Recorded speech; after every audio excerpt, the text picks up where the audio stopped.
अस्सलामुअलैकुम जी, सुबह बखैर, क्या हाल चाल। Hope so you guys are doing great. आपको गुड मॉर्निंग पब्लिक की पूरी टीम की तरफ से जुम्मा बहुत मुबारक हो। पब्लिक मुझे कहती है सुहाफजल और मेरे साथ स्क्रीन शेयर करते हैं इस्लामाबाद से हरमीत सिंह। तो फौरी तौर पर उनके पास चलते हैं, उनको प्रोग्राम में शामिल करते हैं और फिर आपसे ढेर सारी बातें करते हैं। अस्सलामुअलैकुम पाजी, कैसे हैं आप? Good morning from Lahore studio. जी वालेकुम सलाम, सत श्री अकाल, गुड मॉर्निंग। मैं बिल्कुल ठीक और उम्मीद है बल्कि आप लग रही हैं कि फ्रेश हैं और सेहत भी माशाल्लाह इसलिए आपकी अच्छी है और वैसे भी चेहरा इसलिए ज़्यादा खिला होता है आप आज के दिन। फिर 2 दिन तो फिर आपने एंजॉय करने हैं, छुट्टी गुजारनी है। आप 2 दिन लेनी है आपसे इजाजत, और 2 दिन की छुट्टी की वजह से जिस एक्साइटमेंट के साथ हम जुम्मे का शो करते हैं ना, वो तो आपको पता ही है। खैर, आज बहुत सारी चीज़ें जो हमने आपसे डिस्कस करनी है, लेकिन उससे पहले आप देखें, अगर हरमीत पाजी इतने खूबसूरत लगते हैं स्क्रीन पे, इतनी अच्छी अच्छी दस्तार पहनते हैं, इतनी कलरफुल, तो आज येलो कलर जो है वो डिपेक्ट कर रहा है, येलो येलो डर्टी फेलो। लेकिन हरमीत पाजी हमेशा इस्लामाबाद से ऐसी खबरें लेके आते हैं और ऐसी चीज़ें डिस्कस करते हैं हमसे। लेकिन अभी फिलहाल जो महवर है वो तमाम तर सियासत का, तमाम तरह एक्टिविटीज़ का लाहौर है, तो इस्लामाबाद से खबरें हमें कम ही आती है। लेकिन हरमीत पाजी जो उसमें टच डालते रहते हैं, चूँकि आपको पता है कि हमेशा अपना माइक लेके फील्ड में जाना, पार्लियामेंट में जाना और तमाम एक्टिविटीज़ जो पॉलिटिकल होती है इस्लामाबाद में उसे कवर करना, तो जो पीपल इंटरेक्शन है वो इनका कंपैरेटिवली ज़्यादा होता है। लेकिन हम लाहौर स्टूडियो की अगर बात करें या लाहौर की फ़िलहाल बात करें, तो आपको पता है हरमीत पाजी इस मुल्क के, जिसे हम इस्लामी जमहूरिया पाकिस्तान कहते हैं, उसके 2 बड़े इदारे, यानी सुप्रीम कोर्ट के फैसले के बाद हुकूमत तो पहले ही सुप्रीम कोर्ट के सामने खड़ी थी, लेकिन अब पार्लियामेंट भी सुप्रीम कोर्ट के सामने आ गई है। और अगर पार्लियामेंट की सुप्रीम कोर्ट के सामने आने की बात की जाए, तो आपको पता है कि इस मुल्क के 2 बड़े इदारे अब आमने सामने हो गए हैं। कल मंजूर होने वाली करारदाद की मैं बात कर रही हूँ, करारदाद बाकायदा तौर पर मंजूर कर ली गई है अक्सरियत के साथ, भारी अक्सरियत के साथ। अब देखना यह है कि क्या होगा। कहा यही जा रहा है कि अक़लती फैसला हम कबूल नहीं करते। करारदाद में हरमीत पाजी बहुत सारी बातें की गई हैं, लेकिन टॉप ऑफ द ऑल यही कहा गया है कि हम इस फैसले को नहीं मानेंगे क्योंकि इसमें अक्सरियत नहीं है। अच्छा, सोहा, आपने करारदाद की बात की तो वैसे बड़ा मज़ाक़ा खेज़ भी है ये जो कल जिस किस्म की तकारीर करना हक है पॉलिटिशियन का और सियासतदानों का, तनकीद करना किसी फ़ैसले पर, ये सियासतदानों का काम है। लेकिन ऐसा टकराव जो पार्लियामान है, 2 ऐसे आईनी इदारे, जो हम सुप्रीम कोर्ट की बात करें या पार्लियामान की बात करें, लेकिन आपने ये देखा कि 300 से ज़ायद मेंबरान हैं पार्लियामान के इस वक्त जो पार्लियामेंट हाउस में बैठे हुए हैं, लेकिन उस करारदाद जो पेश की गई उस पर सिर्फ और सिर्फ 42 लोगों के साइन हैं, यानी 42 अराकीन पार्लियामेंट के। और फिर आप ये अंदाजा लगा लें कि पीपल्स पार्टी पूरी की पूरी गायब थी। अपोजिशन लीडर, आप ये कह सकते हैं कि अपोजिशन लीडर जो बेचारे, उन्होंने परसों गिला शिकवा भी किया कि आप मुझे पछतानते नहीं है, वो फैसलाबादी टच में उसने कहा कि पछानते नहीं है मुझे नून लीगी। अराज रियाज की मैं बात कर रहा हूँ, उनका दस्तखत जो है था वो भी गायब था। इसी तरह हमने ये देखा कि वज़ीर आज़म के साथ साथ इंटीरियर मिनिस्टर जो हैं और वज़ीर कानून जो हैं, लेकिन कुर्बानी का बकरा बनाने के लिए कुछ रिजर्व सीट्स पे जो ख़वातीन आई होती है, जो माइनॉरिटी के लोग होते हैं, जिनकी कोई नहीं, जिनकी न घर में सुनी जाती है ना पार्लियामेंट हाउस में सुनी जाती है, तो उनके दस्तखत किए गए इस करारदाद पे, तो आप अंदाज़ा लगा लें। लेकिन बहरहाल ये टकराव इंतहाई ख़तरनाक है और मैं समझता हूँ कि एक तरफ कोशिश की जा रही है कि किस न किस तरीके से इलेक्शन को डिले किए जाएं, और इलेक्शन अगर डिले होते हैं तो फिर कहीं ना कहीं पीडीएम की ये ख्वाहिश है कि जो जिस तरह अवाम में, जिस तरह लोगों से उनको गालियां पड़ रही हैं, इस वक्त ये सूरत हाल है, तो कहीं ना कहीं इसमें कमी आ सकती है। और रिलीफ की बात जो आने, जब से वो आए थे उनका कहना ये था कि आवाम को हम रिलीफ देंगे, मुल्क को जिस नैश पे खान ने पहुंचाया, वो उसने जो नालायकी का इजहार किया, तो हम लायक हैं और हम बहुत सारी चीज़ों को ठीक करेंगे। अब आहिस्ता आहिस्ता आप मुआशी सूरत हाल को अगर आप देखें तो हर चीज़ को अगर हम उठाते हैं तो वो उसमें 100 से ज़्यादा 100% से ज़ायद जो है आपको चीज़ें महंगी मिलेंगी। 3 से 4 गुना आप इन्फ्लेशन रेट को देखें, आप 21% तो शरह सूद बढ़ गई है, यानी जब खान साहब छोड़ने जा रहे थे तब थी 13.5 तकरीबन। जी आप देखें ना, हम दोनों इस चीज़ को जानते हैं और तमाम हल्कों में इस चीज़ को डिस्कस भी किया जाता है कि हमारा सियासी अदम इस्तेहकाम जो है वो सबसे बड़ा मौजब है कि हमारी माशी सूरत हाल बद से बदतर होती चली जा रही है। लेकिन इस पर एड्रेस करने के अलावा अभी तो इस वक्त इस पर तो बात ही नहीं की जा रही ना, कहीं भी किसी भी हल्के में, वो पार्लियामेंट हो, वो आपके सियासतदान हो, वो लीडरान हो, सियासी पार्टीज़ हो, बात हो रही है तो खैर इलेक्शन की हो रही है। लेकिन इलेक्शंस भी आवाम को, जो मैं आवाम का रिव्यू देखती हूँ, जो मैं सुनती हूँ, उसके मुताबिक आवाम भी अब आई थिंक ये चाहती है कि इलेक्शन हो जाए। खैर ये जो मैंडेट अवामी है वो, अगर ये इलेक्शन होते हैं लेटर और सूनर, तो इसका मैंडेट, अवामी मैंडेट जो है वो इंशाल्लाह सामने आ जाएगा। खैर, हमने इंटरनेशनल न्यूज़ भी प्रोग्राम के आगाज़ में हमेशा शामिल करते हैं और रमज़ान का मुक़द्दस महीना है, बाबरकत महीना है। इसमें पूरी दुनिया में जहाँ पर ख़ास एहतमाम किया जाता है रमज़ान का, वहीं पर कुछ ममालिक ऐसे भी हैं जो इस वक्त मुसलमानों पर, नमाजियों पर बर्बरियत जो है वो ढा रहे हैं। मैं बात कर रही हूँ फ़लस्तीन की, जहाँ पर इसराइली फोर्सेस की जानिब से गुज़िश्ता कई दिनों से आप देख रहे हैं कि नमाजियों पर हमला किया गया मस्जिद अक्सा में, और वो मनाजिर जो हैं वो आज भी वीडियो अगर देखते हैं तो अंदाज़ा होता है कि ये मस्जिद है, मस्जिद के अंदर के मनाजिर हैं, नमाजी नमाज़ पढ़ रहे हैं और किस तरह से इसराइली फोर्सेस, पुलिस घुसी और मारना शुरू कर दिया, तशद्दुद करना शुरू कर दिया नमाजियों पर। और यही नहीं बल्कि अब तो रॉकेट भी फायर किए जा रहे हैं। आज की ताज़ा अपडेट जो है मीत पाजी वो ये है कि रॉकेट फायर करके मुख्तलिफ मकामात को निशाना बनाया जा रहा है। खासतौर पर वो तरबियती इदारे जहाँ पर सिक्योरिटी फोर्सेस तरबियत हासिल करती है, उन इदारों को टारगेट किया जा रहा है ताकि वहाँ पर मौजूद जो सिक्योरिटी फोर्सेस हैं उनको मफलूज किया जा सके। और इसके अलावा आप ये देखिए कि नमाजियों पर हमला करने के बाद ना सिर्फ हमला किया बल्कि 300-350 से ज़ायद नमाजियों को, आपको पता है मीत पाजी, गिरफ्तार कर लिया गया है। इस वक्त वो ज़ेर हिरासत है इसराइली फोर्सेस के। बहुत अफसोसनाक है वाकई में, आपने दुरुस्त फरमाया कि एक तरफ रमज़ान का महीना है, दूसरी जानिब हम ये देखते हैं कि इस किस्म से एक तरफ तो जिस किस्म से विजुअल हमारे सामने आ रही थी जिसमें नमाजियों को फ़र्श पर लिटाया गया, उनको हथकड़ियाँ लगाई गई, कई पर ख़वातीन पर भी मैं देख रहा था कि उन पर भी जो खून के धब्बे थे उनके चेहरों पर नज़र आ रहे थे। इसी तरह बच्चे भी थे, क्योंकि नॉर्मली हम ये देखते हैं कि लोग फैमिली के हमरा जाते हैं। मस्जिद अक्सा की मैं अगर बात करूँ, बहुत सारे विजुअल जो हमारे सामने आते हैं तो वहाँ पे ख़वातीन भी जाते हैं, बच्चे भी जाते हैं, उनके साथ नौजवान भी जाते हैं, बुजुर्ग भी जाते हैं। लेकिन एक तरफ हम ये देख रहे हैं कि इज़राइल जिसने इंतहा कर दी है, और हम देख रहे हैं कि उमूमन ऐसे ही होता है कि रमज़ान का महीना आता है या इस किस्म का कोई मुक़द्दस महीना या दिन आता है तो तब इस किस्म की चीज़ें जो हैं वो अपनाई जाती हैं। और मैं कल मुख्तलिफ विजुअल देख रहा था टर्की के कि वहाँ पर भी लोग निकले थे, उन्होंने भी एहतजाज किया क्योंकि वहाँ पर इज़राइल की एम्बेसी मौजूद है। इसी तरह सऊदी अरब में भी मैंने देखा कि बहुत सारे लोगों ने जो है उस पर अपना रद्द-ए-अमल दिया। लेकिन आपकी बात दुरुस्त है कि सिर्फ रद्द-ए-अमल से नहीं होगा, इसके लिए एक लाए-अमल तय करना होगा। लेकिन अगर हम बैकग्राउंड में जाते हैं और माजी को देखते हैं तो ख़ान अब्दुल गफ़ार ख़ान की वो किताब आपको भी पढ़नी चाहिए, और मेरे ख्याल में जो देखने वाले नाज़रीन हैं उनको भी पढ़नी चाहिए कि कभी अपनी जो सरजमीन होती है उसमें भी वाज़ेह तौर बहुत सारी चीज़ें लिखी हैं, जो गलतियाँ, जो कोताहियाँ फ़लस्तीनियों से हुई हैं, लेकिन आज उस कोताहियों और उस गलतियों के नतीजे में वो सारा कुछ जो है उनको भुगतना पड़ रहा है। और मेरे ख्याल में ये एक सबक होता है सबके लिए कि उससे कुछ चीज़ें, माजी से बहुत कुछ सीखने की सबको ज़रूरत है। लेकिन इस वक्त जो सिचुएशन है, हम इज़राइल को देखते हैं और जिस तरीके से गाज़िबाना तरीके से वो जाके घरों में जाके और फिर रॉकेट फायर किए जा रहे हैं, यानी मजलूम आवाम है वो एक साइड पे पुरअमन बैठी है और फिर उन पर आप रॉकेट, जो किसी सोच में होते हैं कि कल हमने सुबह सहरी करनी है, हमने अफ्तारी करनी है, हमने रोज़ा रखना है, हमने नमाज पढ़नी है, कल अपने कारोबार पे जाना है, हमने फलां जगह जॉब पे जाना है, लेकिन रात को खबर नहीं होती और आप अचानक रॉकेट फायर कर देते और फिर सुबह कईयों की लाशें जो हैं वो सामने आती हैं। तो बड़ी तकलीफ दे मनाजिर हैं जो हम देखते हैं, और मैं समझता हूँ कि इसकी जितनी भी मज़म्मत की जाए कम है, क्योंकि एक तरफ हम ये देख रहे हैं कि एक ऐसी ताकत, इज़राइल एक ऐसी ताकत है जो अपने ताकत के नशे में, और फिर हम अक़वाम आलम की बात करते हैं, पूरी दुनिया की बात करते हैं, इंसानी हकूक़ की बात करते हैं, तो यहाँ पे खुलेआम इंसानी हकूक़ की जो पामाली हो रही है उसमें वो कोई ढकी छुपी नहीं है वो बात। लेकिन फिर वही बात मैं कहूँगा कि बात मफादात की है, जंग मफादात की है, और यही वजह है कि आज वो ताकतवर ममालिक जिनसे हम तवक्को करते हैं वो भी इस मफादात की इस जंग में इजराइल के साथ हमें खड़े नजर आ रहे हैं। और हरमीत बादशाह आप बिल्कुल ठीक कह रहे हैं, ना सिर्फ अगर हम उन ममालिक की बात करें बल्कि उन इदारों की बात भी अगर हम करें, जैसे अक़वाम मुत्तहिदा है, वो तमाम इदारे जो इंसानी हकूक़ के लिए पूरी दुनिया में काम करते हैं, पूरी दुनिया में जाने जाते हैं। जैसे अगर आपने कहा कि बहुत सारे ममालिक में इस हवाले से एहतजाज तो खैर नहीं किया गया, लेकिन तशवीश की कुछ स्टेटमेंट सामने आई हैं। इस तरह से अगर अमरीकी वज़ारत ख़ारजा की हम बात करें तो वहाँ से भी एक स्टेटमेंट आई है कि हम इसराइल के साथ और फ़लस्तीन के साथ राब्ते में हैं, और जो हमने मनाज़िर, जो वीडियोज़ हमने देखी उस पर हम तशवीश का इज़हार करते हैं। लेकिन सिचुएशन थोड़ी मज़ीद आगे बढ़ गई है। गज़ा की हम ख़ास तौर पर बात करें तो वो जो मनाज़िर पिछले चंद सालों में हमने देखे हैं, उसके बाद ये सूरत हाल रमज़ान में दोबारा से पैदा होना यकीनन मुस्लिम उम्मा के लिए और पूरी दुनिया में जहाँ जहाँ इंसानी हकूक़ की तंजीमें काम कर रही हैं, जिन ममालिक में काम कर रही हैं, उनके लिए एक सवालिया निशान है कि सिर्फ स्टेटमेंट जारी कर देना is not enough. It's like we have to do something more, क्योंकि अब टाइम इस तरह का है। लेकिन ये सूरत हाल जो है वो रमज़ान में ख़ास तौर पर गज़ा में, फ़लस्तीन में अब इस वक्त बहुत ख़राब हो रही है। और बैतुल मुक़द्दस आपको पता है मकाम बड़ा मुक़द्दस मकाम है, और अमेरिका का इस वक्त जो आप देखते हैं कि सारी सूरत हाल है, उस पर सिर्फ ये स्टेटमेंट जारी करना मेरे ख्याल से इट्स नॉट इनफ। खैर हम प्रोग्राम में आगे बढ़ते हैं। इंटरनेशनल खबर थी जो कि आपसे शेयर करनी थी, अब मुल्क की खबर पर चलते हैं। मुल्क की खबर अच्छी खबर है।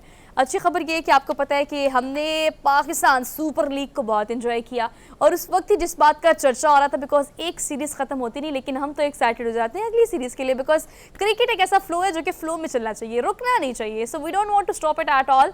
खैर लेकिन आपको पता है पाकिस्तान और न्यूजीलैंड की अगर हम बात करें तो इनका तो आपको पता है बड़ा शौक होता है हमें मैचेस देखने का, हमें काफ़ी इंतज़ार होता है। लेकिन अब प्रैक्टिस जो है उसका बाकायदा आगाज़ लाहौर कज़ाफ़ी स्टेडियम में करना शुरू कर दिया गया है। आज से प्रैक्टिस बाकायदा शुरू होगी। कौमी टीम जो है, कौमी क्रिकेट टीम, वहाँ पर तमाम खिलाड़ी प्रैक्टिस करेंगे। और मौसम भी लाहौर का आपको पता है हरमीत पाजी काफ़ी अच्छा है, कभी बदल जाता है, कभी गहरे बादल आ जाते हैं, कभी मौसम गर्म, कभी सर्द। खैर इस मौसम में होपफुली कि आप हवाएं चलती हैं हाँ, लेकिन होपफुली कि हमारी टीम लाहौर का मौसम भी इंजॉय करेगी, प्रैक्टिस भी करेगी और अच्छी प्रैक्टिस करेगी, बिकॉज हमें मैच जीतना है, ये सीरीज़ हमें जीतनी है। खैर 3 मैचेस की सीरीज़ है, उनका पहला मैच जो है उसकी डेट दी गई है 14 अप्रैल, तो चंद ही दिन बाकी रह गए हैं। Do practice, best of luck from good morning public, और we want you to win. आगे बढ़ते हैं जनाब, आज के रन डाउन की तरफ चलते हैं। जी हरमीत बाजी कंटिन्यू करें। हाँ, मैं समझता हूँ कि भाई अब तो सिक्योरिटी क्लियरेंस भी हो जाएगी थोड़ी बहुत, और बहुत अच्छी बात है। हमें खुशी है कि न्यूजीलैंड की टीम आई है और यहाँ पे मैचेस होंगे, और हम भी कहीं ना कहीं रावलपिंडी भी एक मैच हो रहा है तो वहाँ पे भी देखने के लिए जाएंगे। बहरहाल आप कंटिन्यू करें। हरमीत भाई आपको पता है सिक्योरिटी की आप बात कर रहे हैं, सिक्योरिटी की तो ऐसी क्लियरेंस शीट मिली है ना उनको, वो तो कभी भी दोबारा सिक्योरिटी की बात नहीं करेंगे, और हम तो सिक्योरिटी को 1000 दफ़ा फुल प्रूफ चेक कर चुके हैं। तो खैर आए, मैच खेलें और हमें जीतने दें। खैर हम भी आपको वार्म वेलकम ज़रूर करेंगे। अभी प्रोग्राम में हम आगे बढ़ेंगे और आपको अपना टिपिकल रनडाउन बताएंगे कि आज के रनडाउन में गुड मॉर्निंग पब्लिक में पूरे 2 घंटे में हमने क्या क्या आपसे शेयर करना है। So let's talk about top stories of the programme.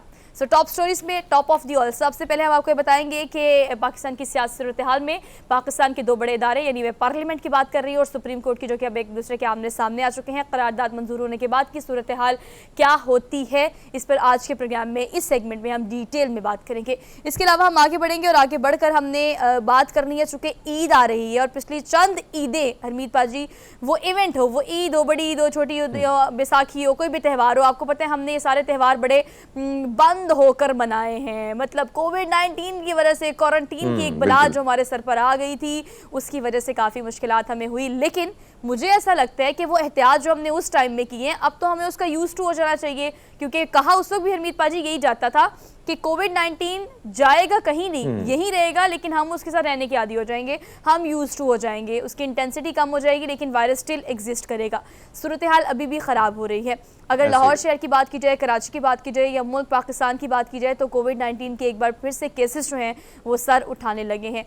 Cases की तादाद बढ़ रही है, ये अदाद शुमार बढ़ रहे हैं, और ख़ासतौर पर जब ईद करीब आ रही है तो अब तो बाज़ारों में बहुत ज़्यादा रश है। कल मेरा लिबर्टी जाना हुआ, तो लाहौर की अगर लिबर्टी मार्केट की बात करें तो हरमीत बाजी ऐसा समय लग रहा था कि आज तो चांद रात है, मतलब सुबह ईद है। तो 15 रोज़े गुजरने के बाद आपको पता है अवाम दे आर आउट नाउ। अब शॉपिंग होगी तो शॉपिंग करें जनाब, लेकिन ख्याल करें कोविड-19 अभी भी यहीं पे है, कहीं नहीं गया।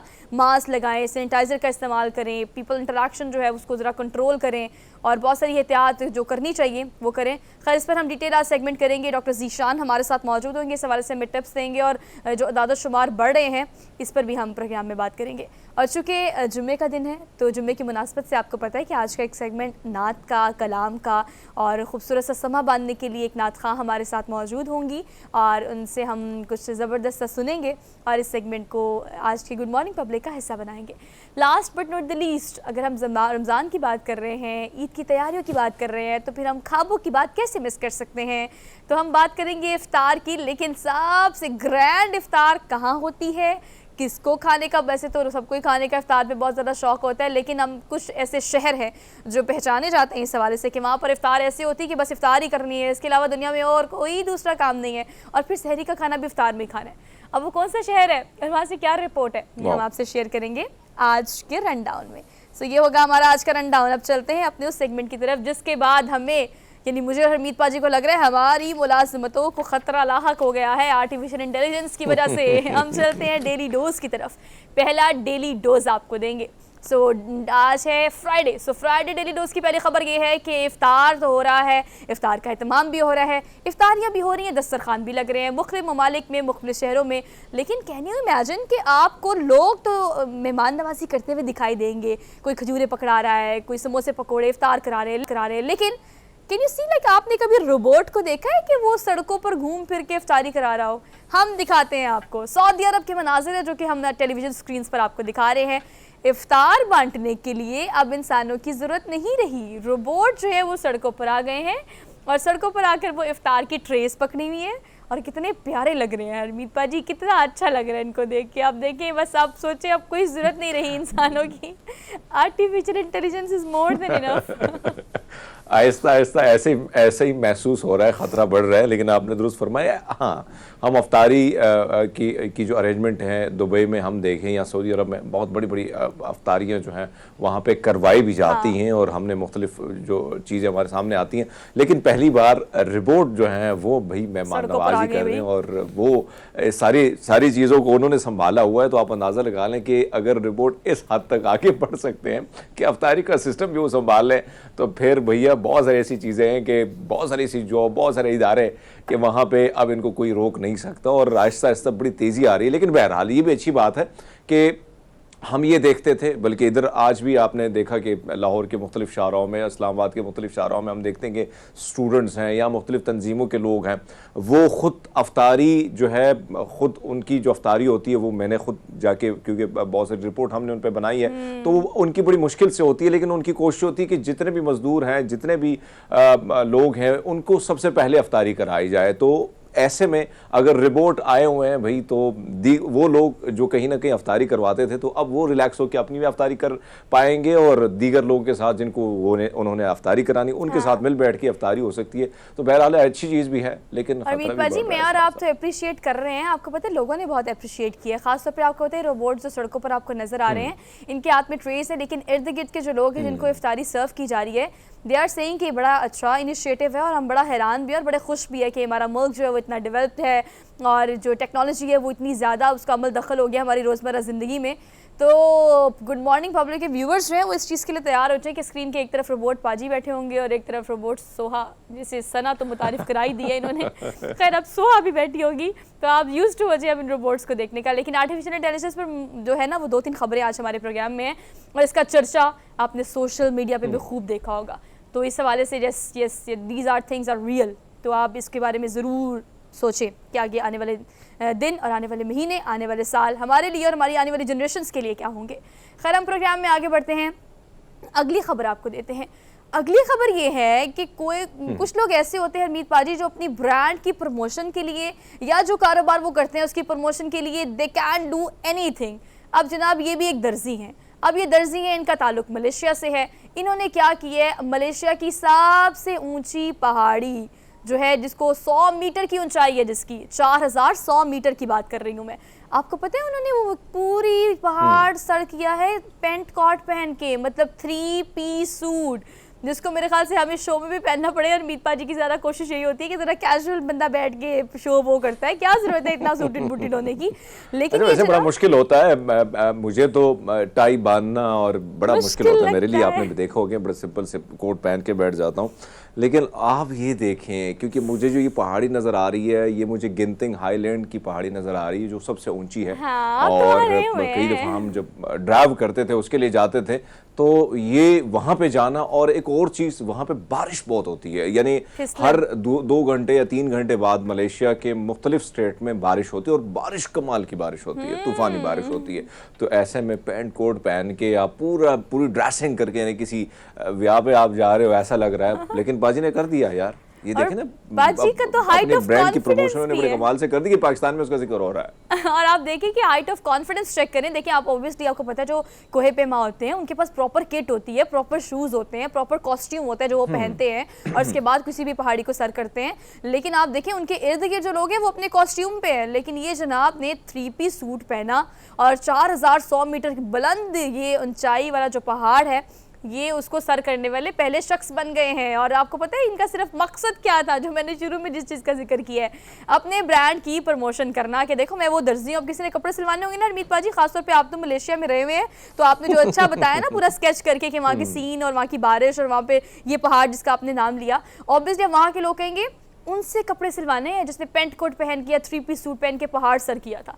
तो जनाब प्रमोशन तो आपके ब्रांड की हो गई है, ना सिर्फ मलेशिया में बल्कि पाकिस्तान में भी हो गई है। तो खैर ये इस तरह के उल्टे सीधे काम हरमीत पाजी पहले भी करते रहे हैं। आपने पता नहीं इनसे कोई जोड़ा सिलवाया कि नहीं सिलवाया वहाँ पे, लेकिन ये अब जो अवाम में काफ़ी मकबूल हो गए इस हवाले से, क्योंकि इनका कहना ये है। अब कोशिश करेंगे कि इसी से सिलवा दें, क्योंकि वही कमाल हो गया कि आप इस किस्म की पहाड़ियों पे, और ज़्यादा वहाँ की पहाड़ियाँ पथरीली नहीं है, ज़्यादा उसमें मिट्टी होती है और फिसलन वाली पहाड़ियाँ हैं। तो ऐसे में, लेकिन एक चीज़ में जो मैंने देखी है सोहा, जहाँ पे मेरा फ्लैट था वहाँ पे इसी तरह एक पहाड़ी थी जहाँ पे हाइकिंग के लिए, और चाइनीज़ में मैंने ये चीज़, क्योंकि जो मलाई हैं, मलेशियन है, जो मुस्लिम मलेशियन है, वो बहुत लेज़ी हैं, और टॉप 10 कंट्रीज़ में लेज़ी कंट्री में भी इनका वो होता है। लेकिन मैंने चाइनीज़ को देखा कि यानी सुबह 3 से 4 बजे का टाइम जो होता है, पीक का टाइम होता है नींद का, उसमें उठ के ये आते हैं हाइकिंग के लिए अपने बच्चों समेत, उसमें बुजुर्ग भी शामिल होते हैं, और सुबह हाइकिंग करके वापस फ्रेश होके वो सीधा अपने ऑफिस की तरफ या अपने दफातर या अपने काम की तरफ निकल जाते हैं। तो ये चीज़ वहाँ पे मैंने ज़्यादा देखी जो चाइनीज़ में है, जो चाइनीज़ चाहे जापानी है, चाइनीज़ या थाई हैं, उन लोगों में ज़्यादा है। बाकी जो मलाई हैं या इंडियन है, वो कहते हैं कि सो जाओ भाई, खाओ पियो सो जाओ आराम करो। बस वो हमारे हंसी है ना, पाकिस्तानी से बड़ा इंस्पायर्ड हैं वो। खैर लेकिन अगर हम अपनी बात करें तो they are living their best life, you know, क्योंकि अगर आप लाइफस्टाइल की बात करें तो यही लाइफस्टाइल है, early to bed and early to rise, ये वाली जो पॉलिसी है वो ज़िंदगी वैसे आपके आसान कर देगी। तो कल से इस चीज़ का याद करें कि early to bed and early to rise करके सुबह सुबह उठ के गुड मॉर्निंग पब्लिक आपने ज़रूर देखना है। खैर लेकिन बेहतर करें अपनी रूटीन को, जरूरी है शो देखने के अलावा शो देखने के अलावा भी जरूरी है कि अपनी रूटीन को बेहतर करें। खैर हम आगे बढ़ते हैं, अगली खबर अगेन आर्टिफिशियल इंटेलिजेंस पर ही हम बात करेंगे, क्योंकि हमने आपको बता देना है कि आपकी जान को खतरा है, या अगर आप लोग अभी भी एक्टिव होकर काम नहीं करेंगे तो इट्स मीन कि आपकी जगह जल्दी रिप्लेस कर दी जाएगी। अब इंसान तो सेल्फी लेता आपने बहुत देखा होगा, मतलब आपको पता है आजकल के ज़माने में तो आप कहीं भी जाएं, कुछ भी करें, कोई भी काम कर रहे हैं, किसी जगह को विजिट कर रहे हैं, you have to take selfie first. लेकिन आपने कभी देखा है कितनी खूबसूरत बिल्लियाँ ग्रुप सेल्फी ले रही हैं? अगर बाकी जानवरों की आप बात करें, ये देखे ना खूबसूरत पैट डॉग जो है वो भी सेल्फी ले रहे हैं, पीछे क्या खूबसूरत मंजर है, oh my God look at this. आपने कभी देखे फिशेस, वो भी इतनी सारी, डॉल्फिन की अगर हम बात करें तो वो ले रही हैं सेल्फी, लेकिन अब आपको पता है ये खुद नहीं ले रही हैं। मैं आपको बताती हूँ ये क्या, आप किस तरह से पूरी पिक्चर को देख रहे हैं। आर्टिफिशियल इंटेलिजेंस के ज़रिए एक आर्टिस्ट है, जॉन्स जी उनका नाम है, उन्होंने आर्टिफिशियल इंटेलिजेंस के ज़रिए ये कुछ पिक्चर्स लगाई सोशल मीडिया पे जो कि वायरल हो गई कि इंसान तो सेल्फी ले सकते हैं, व्हाई नॉट दीज एनिमल्स, तो जानवर भी सेल्फी ले सकते हैं। तो आर्टिफिशियल इंटेलिजेंस का इस्तेमाल करते हुए उन्होंने ये पिक्चर्स बनाई, इनको एडिट किया खूबसूरती से, और फिर खूबसूरती से एडिट करने के बाद सोशल मीडिया पे डाल दिया और दे गॉट वायरल हरमीत पाजी पूरी दुनिया में।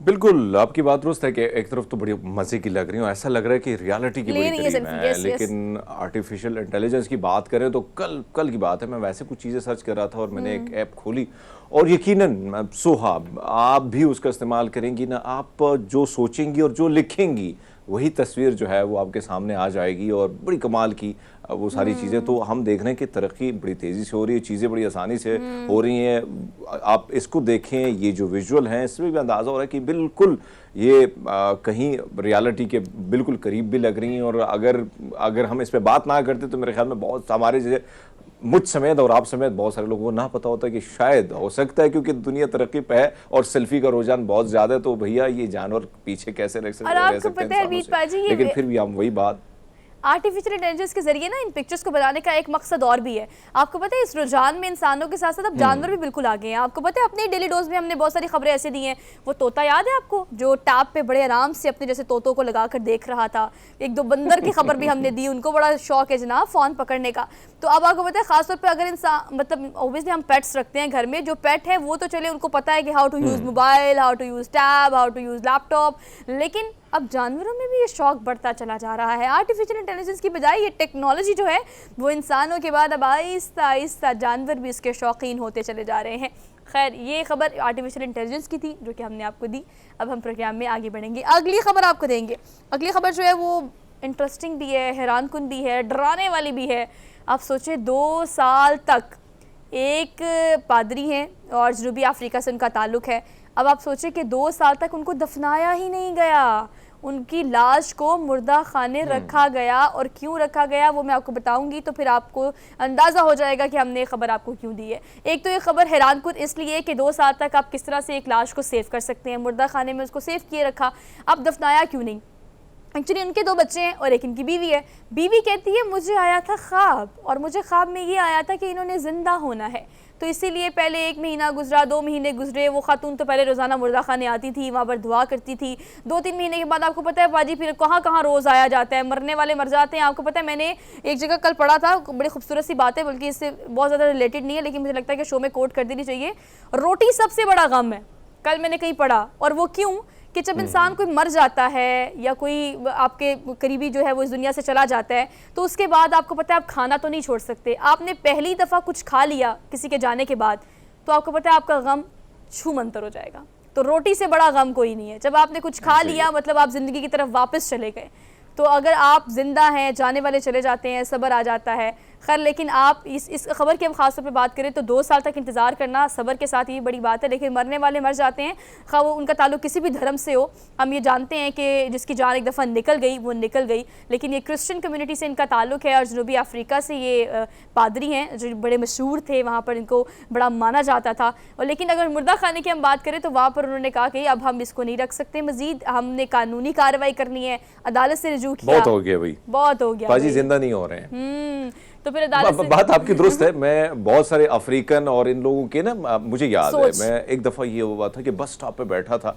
अब इसी तरह मुझे नहीं पता था कि किसी मुर्दे की डेड, एक इंसान की डेड बॉडी जो है वो लेके जा रहे हैं, क्योंकि लोग बड़े मज़े मज़े से उन्होंने कपड़े बड़े मज़े के सूट पहने थे और मौसीकी का तड़का भी था। और साथ साथ में मुझे लगा कि क्यों ना, क्योंकि मेरी एक आदत है कि अगर डोल बज रहा हो तो मैं कहता हूँ थोड़ा बहुत पंगड़ा जो है ना वो डाला जाए। अब मैं जैसे आगे बढ़ा थोड़ा सा, मैंने कहा थोड़ा सा जो है ना बीच में चला जाता हूँ, तो मेरे कज़न ने मुझे रोका, कहते यार खुदा के बंदे ये डेथ हुई है किसी की, शादी वादी नहीं है, तो आके बेगाने की शादी में अब्दुल्ला दीवाना बन रहा है। तो ये चीज़ें मैंने देखी और फिर मैंने ये भी देखा कि बहुत ऐसी ऐसी रसूमात हैं जिससे, क्योंकि आप जब मुख्तलिफ ममालिक जाते हैं और मुख्तलिफ लोगों से उठना बैठना आपको होता है, तो बहुत सारी ऐसी रसूमात से आप वाकिफ़ हो जाते हैं जिसके बारे में हमने सिर्फ पढ़ा होता है या नहीं भी पढ़ा होता, लेकिन हमें अंदाज़ा हो जाता है। तो ऐसे भी बहुत सारी ऐसी चीज़ें मैंने देखी है जिस पर कभी डिस्कशन करेंगे। और कभी कभी तो ये भी लगता था कि हाँ, यानी अगर मुर्दा जो है वो दफनाना है तो कुछ लोगों के ये अकायद थे कि भैया उनके साथ ना एक दुम्बा जो है उसको पूरा फ्राई किया जाता था, उसके साथ रखा जाता था कि भैया ये आहिस्ता आहिस्ता आहिस्ता, और साथ में कुछ मज़े मज़े के जो है ड्रिंक्स वो भी रखी जाती थी कि भैया ये अगर तन्हाई में होगा तो आहिस्ता आहिस्ता घूंट भी और साथ में थोड़ी बहुत खाएगा भी। तो ये सारी चीज़ें मैंने बड़ी करीब से देखी है। तो बात आपकी दुरुस्त है कि भैया उन्होंने सोचा कि अब ये ज़िंदा नहीं होने वाला है तो भैया मैं माफ़ी दे दो और इसको लेके जाओ, दफना ही दो। और आपको पता है इससे बहुत सारी बातें, जो आपने पूरी एक पिक्चर स्केच की है ना, बहुत सारी बातें अखज़ होती हैं इस सारी कॉन्वर्सेशन से। वो इसलिए कि आप देखें मरने वाला चला गया और आपको पता है मौत तो बरहक है, तो जो जाने वाला है यकीनन ये तमाम लोग इस दुनिया में जो बसने वाले हैं वो समझते हैं कि इस दुनिया से बेहतर जगह वो है जहाँ पर ये चले गए हैं। तो इस चीज़ का यकीन कर लेना, सब्र के साथ, तहम्मुल के साथ, फिर उनको रुखसत करना, क्योंकि रोना तकलीफ़ और जारी बात है ये चीज़ें तो बरहक़ होता भी है, तकलीफ़ होती भी है, लेकिन आपको पता है सब्र वही होता है जो उस मोमेंट पे हो जाए। वक्त के साथ तो सब्र आ ही जाता है, लेकिन जब कोई प्यारा इस दुनिया से जाता है तो उस वक्त सब्र करना ज़्यादा ज़रूरी और आप पे लाजिम मलज़ूम है। आगे बढ़ते हैं, क्विकली अगली खबर आपको देते हैं। अगली खबर जो है वो हरमीत पाजी ऐसा रिकॉर्ड है जो कि मैं और आप मिल के बनाना चाहते हैं, लेकिन क्या करें, इन जनाब ने बना लिया है। और यूरोप पूरा का पूरा यूरोप घूमने वाला कम उम्र तरीन मुसाफिर बन गया है, जिसने जब सेल्फीज शेयर की यूरोप के हर उस मकाम की जिसको हम सिर्फ पिक्चर्स और वीडियोस में देखते हैं। जनाब निकले, अब इनका किस तरह से इन्होंने सफ़र किया खैर ये तो हमें नहीं पता, लेकिन कोई जगह छोड़ी नहीं इन्होंने। हरमीत बाजी पूरा यूरोप, कितनी स्टेट्स आप सोचे, एवरीवेयर, और कोना फिरे हैं जनाब, और फिर रिकॉर्ड बना लिया, Guinness book of world record देख लें।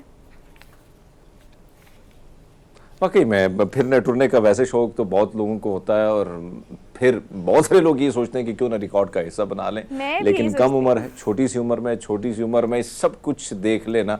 लेकिन मेरे ख्याल में वो ममालिक देखना इतना मुश्किल नहीं होते जो आपने भी देखे, मैंने भी देखे।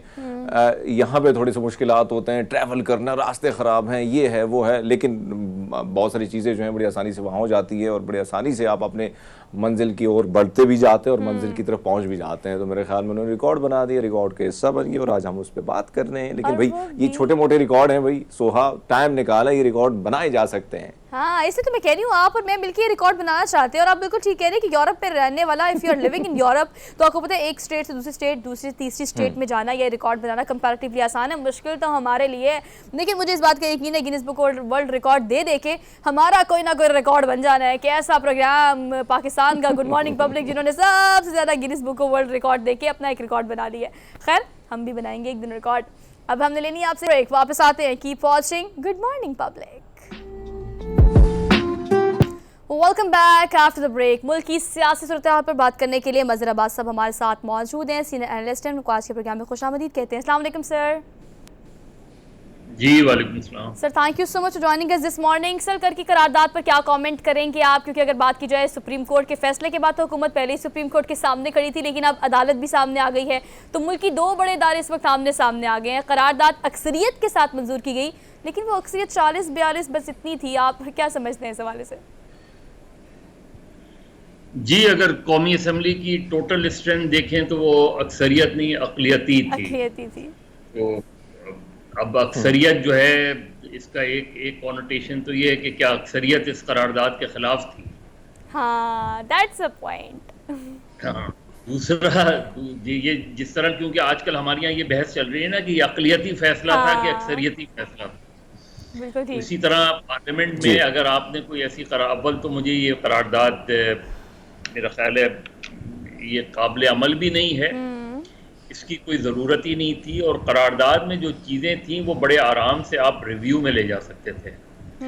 रिव्यू पिटीशन हुकूमत फाइल करती और उसमें ये सारा पॉइंट होता, उसमें ये बात की जाती कि जी आप फुल कोर्ट आपने नहीं बनाई। उसमें ये भी कि इसका एक तासुर मिल रहा है इस फैसले से, जैसे जो बाकी जजेस थे वो इससे जो है उनके अपने नुक्ता नज़र से हुकूमत के कि हमें तो ये अक्सरियती फैसला 4-3 का लगता है। वो सारे पॉइंट्स जो आप किसी ना किसी तरीके से कहना चाहते थे वो आप रिव्यू में करते तो उसकी कोई कानूनी हैसियत होती।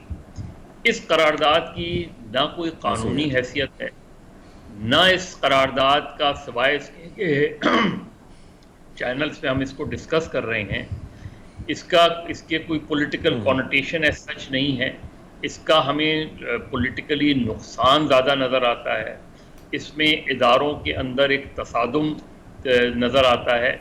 तो इससे पीडीएम सिवाय इसके कि आपने अपनी भड़ास निकाल ली, इसके अलावा इसके अंदर कोई भी चीज़ नहीं है। उससे ज़्यादा इफ़ेक्टिव होता कि आप एक बहुत स्ट्रॉन्ग रिव्यू बनाते हैं इसके ख़िलाफ़, उसमें ये भी दरख्वास्त करते, प्रेयर करते कि जी फुल इसको सुने, ये भी प्रेयर करते कि जी इसको उन 4 जजेस ने जिनका मौक़िफ़ इससे मुख्तलिफ है उनके वो तो इसको 4-3 का फैसला कह रहे हैं। तो ये सारी चीज़ें एक स्ट्रॉन्ग रिव्यू बनता था।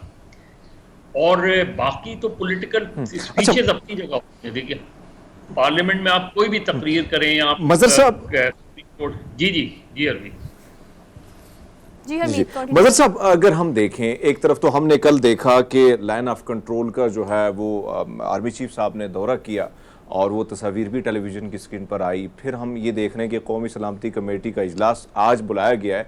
तो सर, आपको क्या लगता है कि अगर इस कमेटी के बाद मामला क्लियर हो जाएगा कि इलेक्शन होने हैं या नहीं होने, या इसमें ऐसा भी हो सकता है कि फ़ौज, जिस तरह ऑर्डर है सुप्रीम कोर्ट की जानिब से कि सिक्योरिटी के लिए फ़ौज ज़रूरी है, तो ऐसे में अगर फ़ौज इजाज़त नहीं देती सिक्योरिटी के लिए तो फिर क्या होगा? फिर क्या ऑप्शन है सुप्रीम कोर्ट के पास?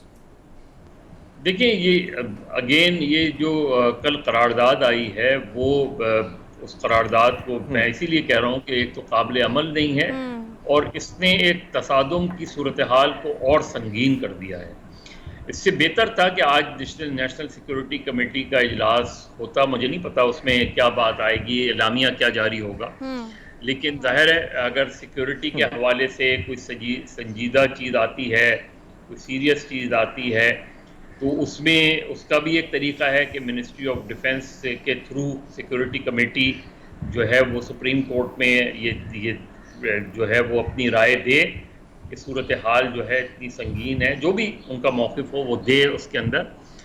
तो और लेकिन मुझे नहीं लगता कि नेशनल सिक्योरिटी का अलामिया कोई इतना ऐसा होगा कि जिससे बराह रास्त सुप्रीम कोर्ट से तसादुम वाली सूरत हाल नज़र आएगी। क्योंकि अगर इस तरह का कोई अलामिया जारी हुआ तो इसका जो तासुर आएगा वो ये आएगा कि इस्टेब्लिशमेंट और गवर्नमेंट दोनों एक पेज पर हैं और वो और पीटीआई एक दूसरी तरफ खड़ी है। तो ये तासुर जाहिर है सूरत हाल में बेहतरी किसी भी सूरत में नहीं लेकर आएगा। तो मेरा ख्याल है बहुत हम एक मुश्किल सिचुएशन में आके खड़े हो गए हैं। जो बात आपने की कि इस्टेब्लिशमेंट और हम हुकूमत को देखें तो बज़ाहिर वो ही नज़र आ रहा है कि वो एक ही पेज पे नज़र आ रहे हैं, लेकिन ऐसे में असद कैसर साहब का बयान, यानी वैसे अगर हम देखें आइनी तौर पर तो 90 दिनों में इलेक्शन होने हैं, लेकिन असद कैसर साहब का कल आपने बयान सुना होगा जिसमें वो मौसूफ ये फरमा रहे हैं कि भाई मुज़ाकरात के लिए हम तैयार भी हैं, पार्लियामान में आने के लिए भी तैयार हैं, आइन में तरमीम के लिए भी। तो आपको नहीं लगता सर कि और इलेक्शन अगर डिले भी होते हैं, एक तारीख उस पर भी बैठने को तैयार हैं, सर आपको नहीं लगता कि सियासतदान जितने भी जाए जो भी पार्टी हो सिर्फ और सिर्फ उसको आइन और कानून से कोई लेना देना नहीं, सिर्फ मुकमुका ही करना है? देखिए सियासतदानों को भी लगता है, हमें भी लगता है, ये जो मीडिया में लोग बैठे, हमने एक मुकदमे को डिस्कस ही नहीं किया पिछले इतने दिनों में। और मैं अभी आज डॉन में उसका डिटेल्ड फैसला पढ़ रहा था जो जस्टिस शाहिद करीम ने दिया लाहौर हाई कोर्ट के, और वो था बगावत के मुकदमे के हवाले से, जिसकी अभी भी मैं डॉन में हेडलाइन पढ़ रहा था कि loyalty to state government must be distinguished. और उसने ये बाकायदा जो लैंडमार्क डिसीजन है उसमें उसने कहा कि बगावत का मुकदमा जो है वो इंसान के बुनियादी हुकूक के ख़िलाफ़ है। ये 124A जो अंग्रेज़ों के ज़माने का कानून था और उसको स्ट्राइक डाउन किया उन्होंने। जो सूरत हाल नज़र आ रही है उसमें जो असद कैसर साहब का कभी गवर्नमेंट की तरफ से शहबाज शरीफ साहब गवर्नमेंट को पीटीआई को ऑफ़र करते रहे मुज़ाकरात की, लेकिन माफ़ कीजिएगा, संजीदा कोशिश दोनों तरफ से नहीं हुई। संजीदा कोशिश होती है जब आप कोई तहरीरी तौर पे किसी को दावत देते हैं। अगर पीटीआई ये समझती है तो वो पीटीआई की फॉर्मल इन्विटेशन, फॉर्मल रिक्वेस्ट या फॉर्मल एक तरीके से जो है दरख्वास्त जानी चाहिए थी इमरान खान साहब की तरफ से या उनके सेक्रेटरी जनरल की तरफ से। इसी तरह अगर हुकूमत संजीदा थी मुज़ाकरात में तो बाकायदा एक तहरीरी तौर पे उनको दावत देते, आए फला तारीख को हम पार्लियामेंट के अंदर या पीएम हाउस या किसी भी जगह पे हम मुज़ाकरात का आगाज़ करते हैं। दोनों तरफ एक मुज़ाकराती टीम तश्कील पाती कि गवर्नमेंट अपनी एक मुज़ाकराती टीम तश्कील देती, पीटीआई अपनी एक मुज़ाकराती टीम तश्कील देती, उनके दरमियान मुज़ाकरात का आगाज़ होता तो all of a sudden temperature नीचे आता। और उसकी बुनियाद यही होती है जब आप मुज़ाकरात शुरू करते हैं कि कम से कम हम बयानात देने छोड़ दें एक दूसरे के खिलाफ। पॉलिटिकल पोजीशन ज़रूर अपनी लें लेकिन एक दूसरे के खिलाफ पर्सनल अटैक्स छोड़ दें। तो ये एक बुनियाद बनती है मुज़ाकरात में कि उसकी शुरुआत इस तरह होती है। मुज़ाकरात कामयाब भी होते हैं, मुज़ाकरात नाकाम भी होते हैं।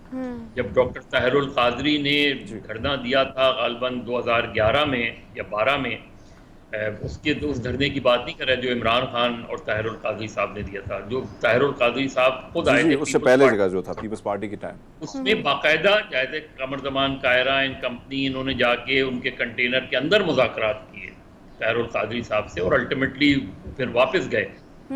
और इसी तरह जब इमरान खान साहब ने 126 दिन का धरना दिया था तो उसका इख्तिताम कैसे हुआ? मुज़ाकरात के ज़रिए ही हुआ।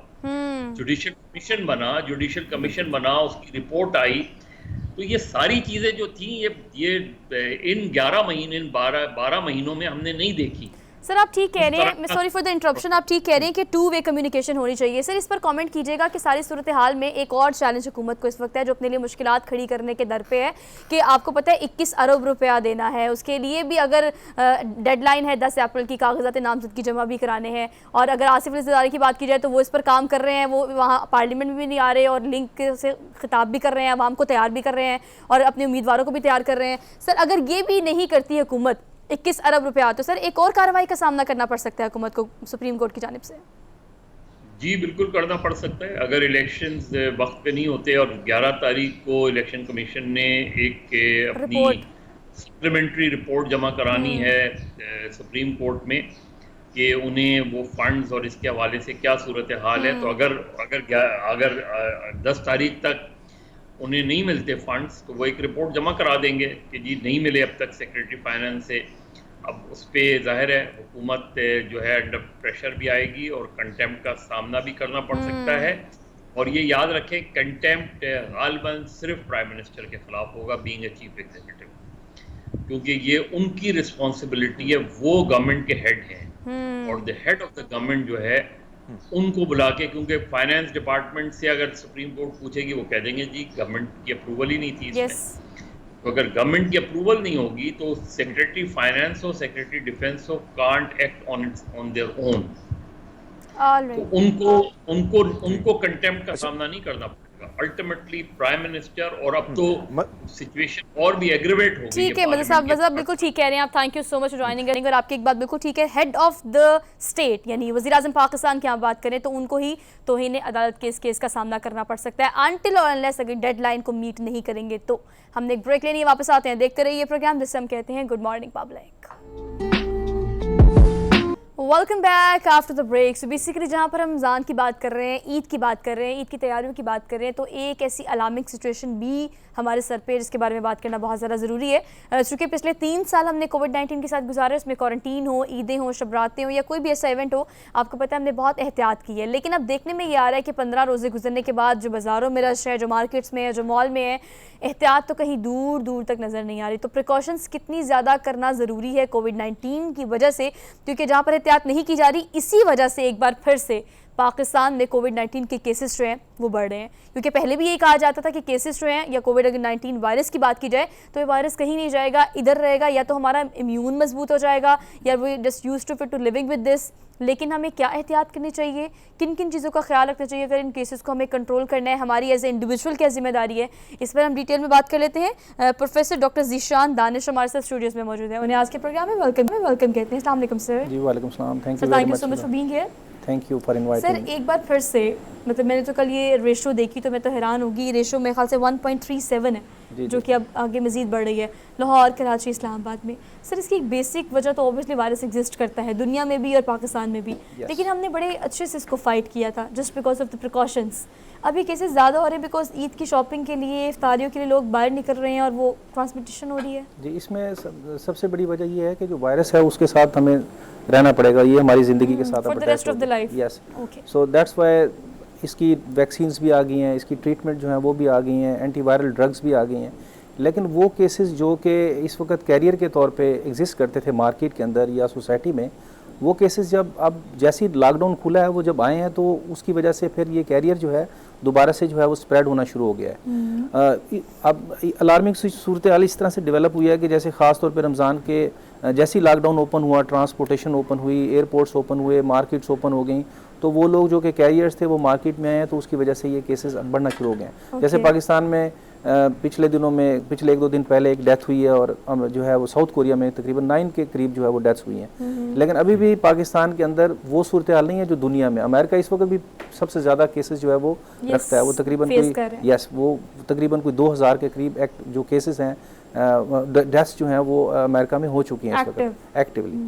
तो लेकिन पाकिस्तान में क्योंकि इस वक्त जो नंबर है कोविड के हवाले से वो तकरीबन 53 के करीब आता है। सबसे पहले ये चाइना में शुरू हुआ तो चाइना इस वक्त वो चला गया 93 पे, लेकिन अमेरिका में सबसे बाद में है तो अमेरिका इस वक्त भी नंबर 1 है और अनफॉर्चुनेटली इंडिया दूसरे नंबर पे है। तो आप ये देखें कि ये केसेस खास तौर पे 33-34 करोड़ की आबादी है अमेरिका की, और जो पाकिस्तान है वो 26-27 करोड़ की आबादी रखता है। दुनिया में सबसे ज़्यादा आबादी जो है वो चाइना और इंडिया की है, लेकिन चाइना की निस्बत इंडिया जो है वो दूसरे नंबर पे है कोविड-19 की डेथ्स के हवाले से, क्रिटिकल जो पेशेंट्स हैं उनके हवाले से। तो एहतियात जो है वो बहुत ज़रूरी है। केसेस जो हैं वो बढ़ने के चांसेस हैं ख़ास तौर पे ईद के ऊपर। इसलिए जो गवर्नमेंट है जो इस वक्त पॉलिटिकल इश्यूज में लगी हुई है, तो उनको ये चाहिए कि जो पब्लिक जिस एपिडेमिक का शिकार हुई है, पैंडेमिक का शिकार हुई है, उसके हवाले से हेल्थ केयर डोमेन्स में जो लोग काम करने वाले हैं उनको काम करना चाहिए, उनको पाबंद किया जाए। पहले भी पाबंद किया गया था तो लोगों ने एहतियात की थी और लोगों में खौफ के अलावा एहसास जिम्मेदारी भी था कि हमने एहतियात करनी है, मास्क पहनना है, या बहुत सारे स्कूल कॉलेज यूनिवर्सिटीज़ या आपके मॉल्स में बड़ी इस चीज़ की सख्ती थी। सर अब मॉल्स वगैरह में बाज़ारों में भी ये सख्ती बिल्कुल नहीं है। बिल्कुल ऐसे। अब इस चीज़ को एड्रेस कीजिएगा, अगर ओवरऑल हम बात करें पाकिस्तान के अलावा, जैसे कि आप इसको एड्रेस कर रहे हैं, पूरी दुनिया में एक तो टोटल डेथ्स कितनी थी कोविड-19 की इस पूरे टेन्योर में, रिकवरीज कितनी थी, और फिर हमने देखा कि रिकवरीज के बाद भी सर ये चीज़ एग्जिस्ट करती है। मैंने कोविड-19 जिस बंदे को एक दफ़ा होते देखा है, 3 दफ़ा भी होते हुए देखा है, तो ये रिकवरीज वाला कितना? मैं क्योंकि जब मैं इंग्लैंड में था मार्च 2020 में, तो 13 तारीख को मैं जब लैंड किया पाकिस्तान में, तो यहाँ पे कोविड-19 का कोई नाम और निशान नहीं था। सिर्फ बस शोर आ रहा था दूर जी बिल्कुल। तो पहला केस जो रिपोर्ट हुआ था वो तुफ्तान बॉर्डर पे हुआ था, जो ईरान से ज़ायरीन आए थे, तो डेरा गाजी खान में उनको क्वारंटाइन किया गया था।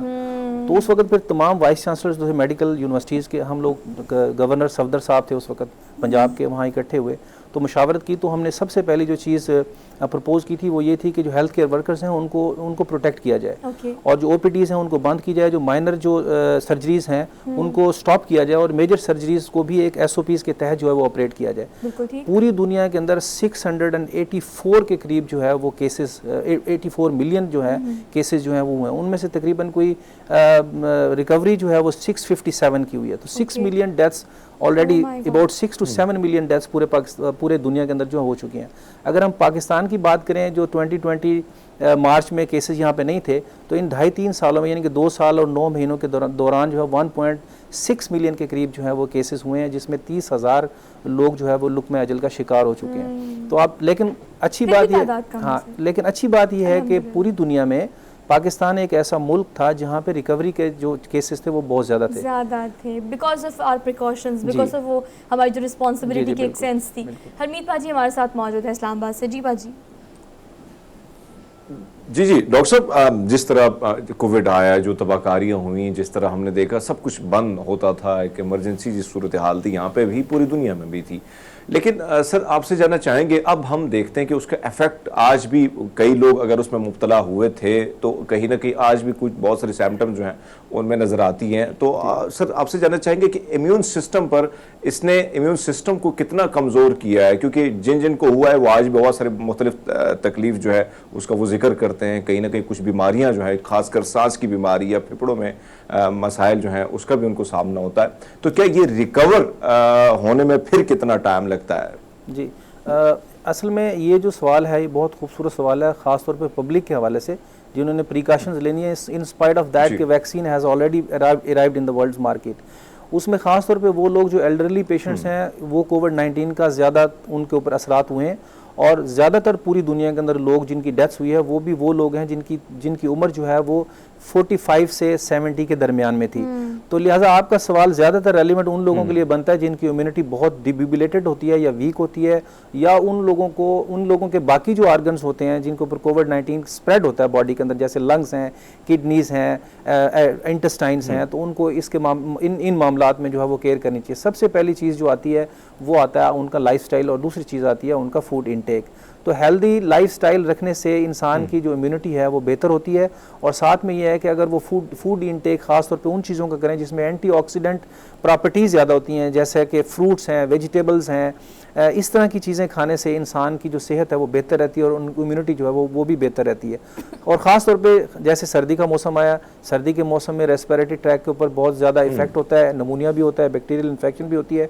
तो इस दौर में ख़ास तौर पे ये जो आजकल दौर चल रहा है, बेमौसमी किस्म की बारिशें हो रही हैं, ओले पड़ रहे हैं, तो इसमें यह है कि वो लोग जो एल्डरली हैं उनको ख्याल करना चाहिए कि वो ज़्यादा से ज़्यादा जो है वो अच्छी डाइट लें, और घरों के अंदर जो है वो रहें, मार्केट्स के अंदर ना जाएं, बाज़ारों में मत जाएं, अपना ख्याल ज़्यादा से ज़्यादा करें, क्योंकि अभी भी केसेस जो हैं वो पाकिस्तान के अंदर तकरीबन कोई 40-50 केसेस डेली के तौर पे जो है वो अपीयर हो रहे हैं, जो कि लेकर सोहा ने जो आपसे सवाल किया कि कोरोना जब आया और फिर वैक्सीन आई तो फिर यही हुआ कि इसके साथ जीना है हमने और जीना सीखना है, अब बहुत सारी चीज़ों में हमारे अंदर तब्दीलियाँ भी आई और फिर वो चीज़ें हमने छोड़ी भी, लेकिन अब हम अपने पड़ोस में देखें, हिंदुस्तान में तकरीबन 4000 से ज़ायद केस कल रिपोर्ट हुए हैं। तो ऐसे में आपसे जानना चाहेंगे सर, क्या दूसरा वेरिएंट आएगा, या अगर आएगा वो कितना खतरनाक होगा या इतना खतरनाक नहीं होगा जो माजी में जिस तरह गुजरा है? इसके बारे में आप क्या कहेंगे? ये आपने बड़ा साइंटिफिक क्वेश्चन किया और मेरा ख्याल है कि जो पब्लिक है उसको भी इसके बारे में जानकारी बहुत ज़रूरी है। देखें, जो कोविड-19 के ऑलरेडी बहुत सारे वेरिएंट्स जो हैं वो दुनिया के अंदर आ चुके हैं और उसमें जो लेटेस्ट वेरिएंट है वो पाकिस्तान के अंदर पिछले महीने रिपोर्ट हो चुका है।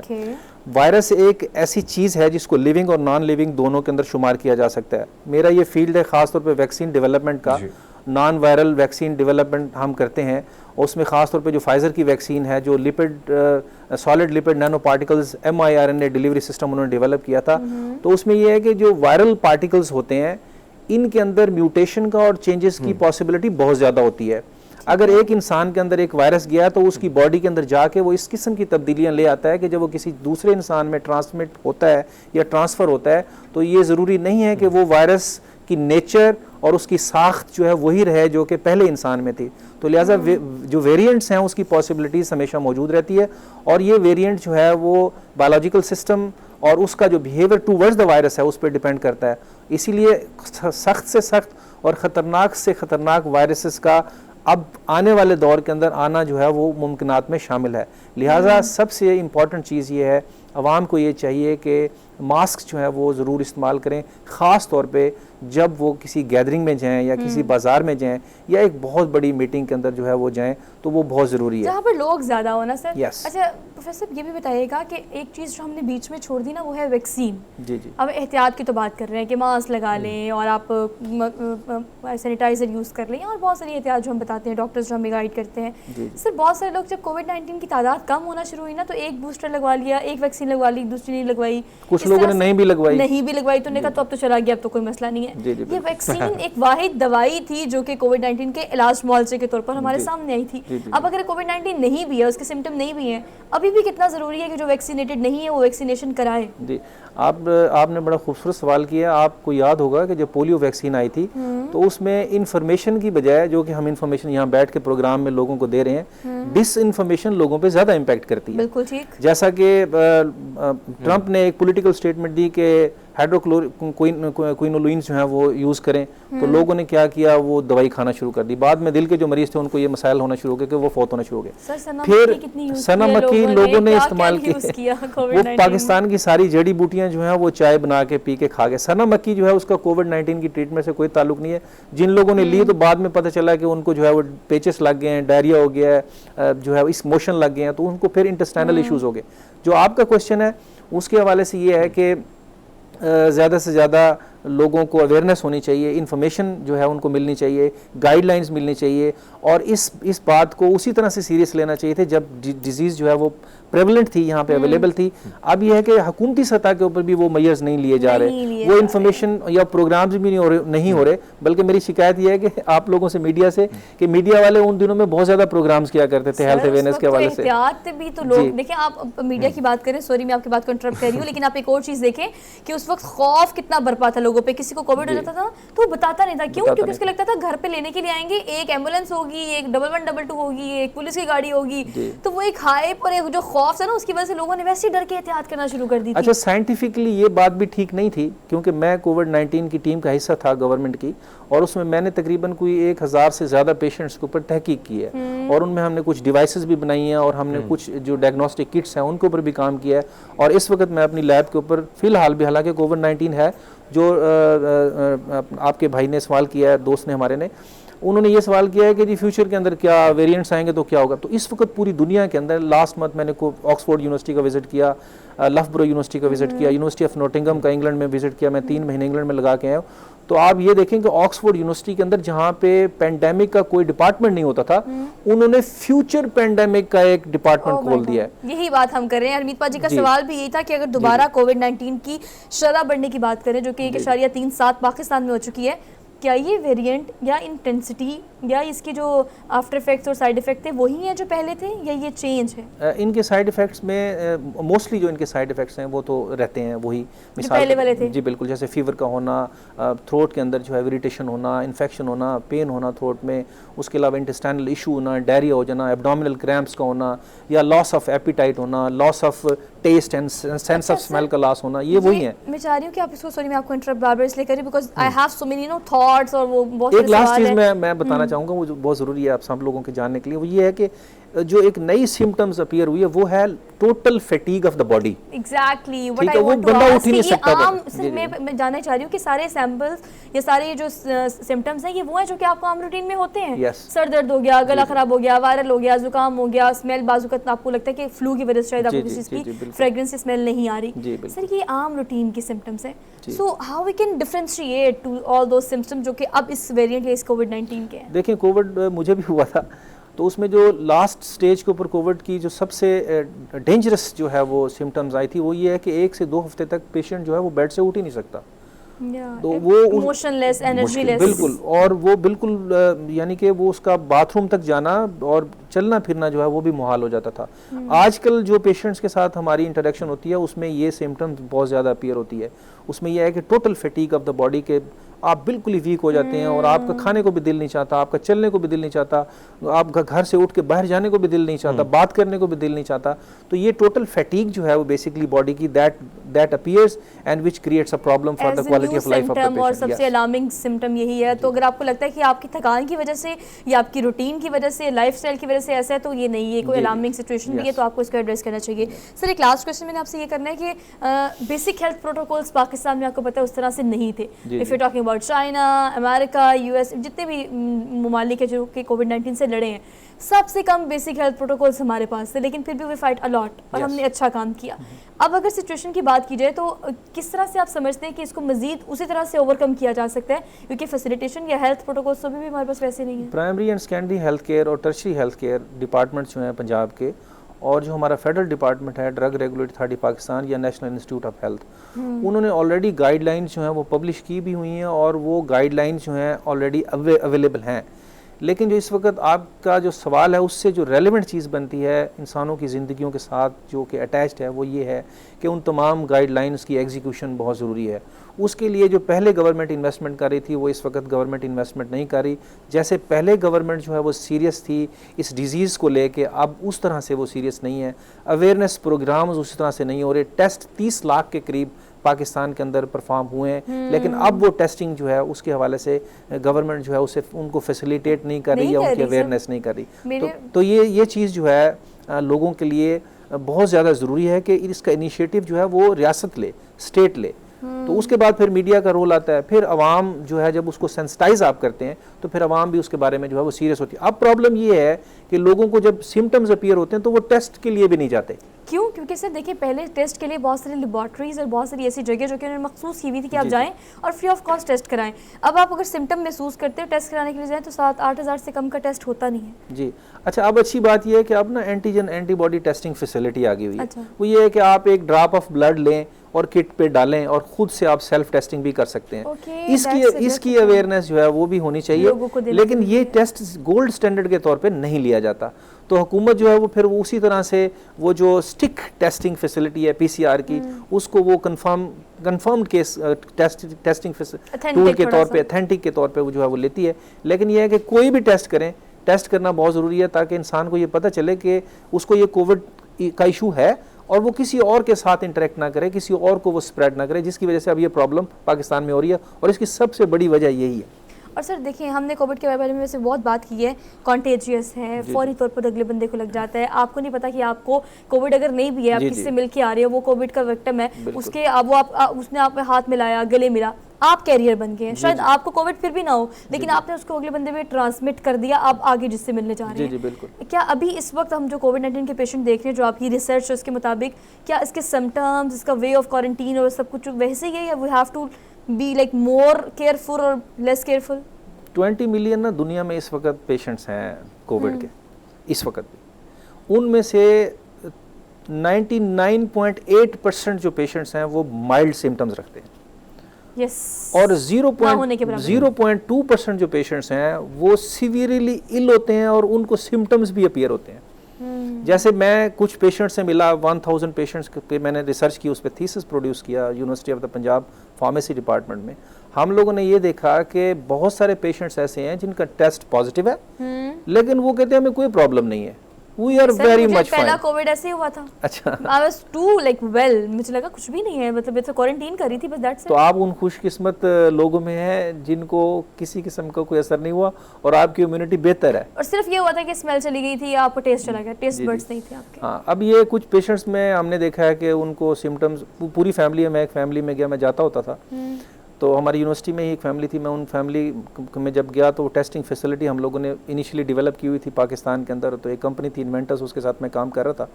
तो we have develop that first time the facility of antigen antibody testing kit, जब ये बाकी जो नेजल जो और ओरल जो टेस्टिंग फैसिलिटी थी उसके अलावा।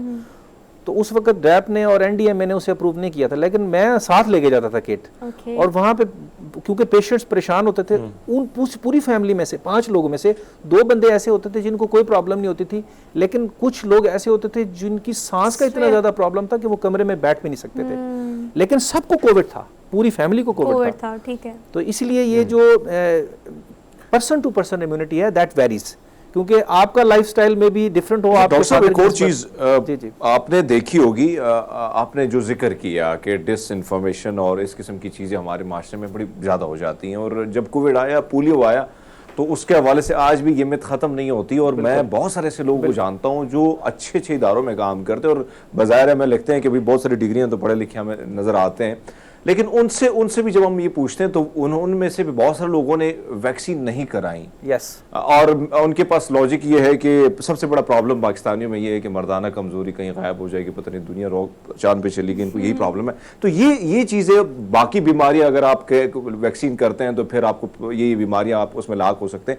इस पर आप क्या कहेंगे सर, जिन्होंने वैक्सीनेशन नहीं लगाई और दोबारा ये कोविड आ रहा है, तो ये कितना खतरनाक होगा उनके लिए? देखिए जी, अभी रमजान में ना बहुत सारे लोग उम्रा पे जाते हैं और फिर 2-2.5 महीने के बाद जो है वो हज का सीजन भी आ रहा है। कोविड-19 से पहले इसी तरह का एक वायरस जो है मिडिल ईस्टर्न रेस्पिरेटरी सिंड्रोम के नाम से आया था, और हज के दौरान में बहुत सारे लोग इसी तरह की बीमारी का शिकार होकर फौत हो गए थे। बाद में फिर बर्ड्स में ये प्रॉब्लम आई कि परिंदे जो हैं वो साहिल समंदर पर उड़ते उड़ते फौत हो गए, बर्ड फ्लू आया। तो वायरस की शेप इसी तरह की थी, फिर कोविड आया तो वो पूरी दुनिया में फैल गया। वैक्सीन कराना बहुत जरूरी है और वैक्सीन जो है वो लोगों को करवानी चाहिए, और उसके लिए गवर्नमेंट ने एक फैसिलिटी दी हुई है। और मेरा ख्याल है कि 30 लाख लोग जो है, अगर 25-26 करोड़ लोगों में से वैक्सीन करवा चुके हैं तो इसकी तादाद करोड़ों में होनी चाहिए, जो कि नहीं है। तो मेरा अपना ख्याल ये है कि ये एक स्टेट की रिस्पॉन्सिबिलिटी भी बनती है कि इसकी अवेयरनेस क्रिएट करे और लोगों को जो है वो जल्द से जल्द। एक और चीज डॉक्टर साहब आपने ये भी देखी होगी ना डॉक्टर साहब, कि बहुत सारे लोगों से जिन्होंने वैक्सीन कराई हैं उनके पास भी अलग लॉजिक है कि मुझे तो फला बीमारी हो गई, मैं फला इस वैक्सीन की वजह से बीमार हूं। इस पर आप क्या कहेंगे सर? देखिए, डिसइंफॉर्मेशन है। मिसाल के तो जो पोलियो वैक्सीन आई थी तो लोगों ने ये बात फैलाना शुरू कर दी थी, बल्कि ये फैल गई थी, स्टेट स्पॉन्सर्ड बात ये नहीं थी, सीना ब सीना फैली। वो ये है कि जी अगर आप ये जो है वैक्सीन लगवाएंगे तो इनफर्टिलिटी होगी, बच्चे पैदा नहीं होंगे। फिर आयोडीन मिला नमक की बात आई, आप लोगों ने देखा पिछली 2 दहाइयों में। इसी तरीके से इस वैक्सीनेशन के हवाले से भी प्रॉब्लम आई है। लेकिन वैक्सीन्स के अंदर इश्यूज हैं, लेकिन जो पाकिस्तान के पास इस वक्त वैक्सीन्स हैं उनमें कोई ऐसा इशू नहीं है। जैसे साइनोवैक है और उसके अलावा दूसरी चाइनीज़ वैक्सीन है, फिर बूस्टर वैक्सीन जो है वो फाइजर की है। 1-2 वैक्सीन्स के साथ इस तरह का इशू हुआ, जैसे कि इंग्लैंड में एस्ट्राजेनेका की वैक्सीन थी तो उसमें ब्लड क्लॉटिंग के इश्यूज होते थे।